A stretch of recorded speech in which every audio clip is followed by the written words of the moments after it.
Yeah, I'd like to shift to another solution, which is a testament to Operator XR's forward thinking and the scalability. And I don't know who else is using this tech. So as we all know, the U.S. military is shifting from counterinsurgency tactics from the wars in the Middle East to prepare for major military powers or wars with major military powers like Russia, China, and North Korea. And their objective is to fill thousands of jobs within the air defense and UAV, UAS drone countermeasures. And companies like DroneSheild, which is an Australian startup, have a whole line of radio frequency disruption products combating drones from vehicle-mounted 360 detection and jamming to their handheld guns for long and short-range disruption. I think they have the drone gun tactical, the Mark III, and their latest Mark IV. And we've seen the violence and lethality of drones, especially in Ukraine. We've seen them being used by the Islamic State and weaponizing drones.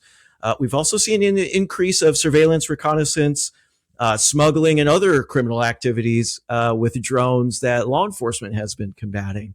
And from my understanding, Operator XR has partnered and developed the capability and program to train service members in VR using drone guns to combat drones on multi-domain scenarios.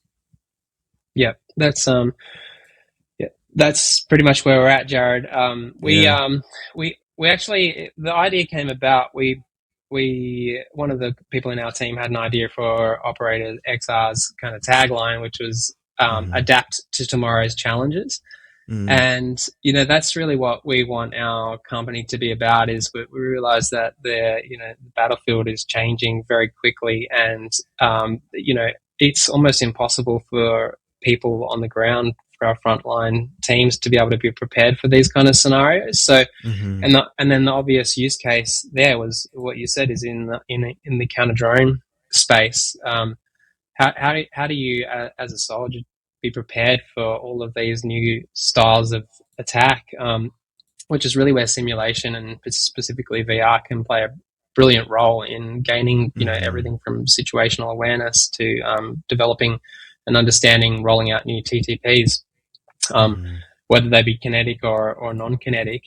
So DroneSheild, another great Australian defence tech success story, who we know very well. We approached them about the idea, and they were really all about it because from the counter UAS side, in the non-kinetic space, it's all about RF jamming.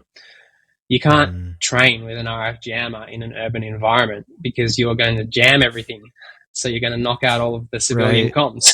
So, so they sell these systems to a lot of agencies, not just the military, but, a lot of federal agencies, people that need to think about what they would do in an urban environment, near an airport, in an airbase, all of these different places. So they thought there was a lot of potential.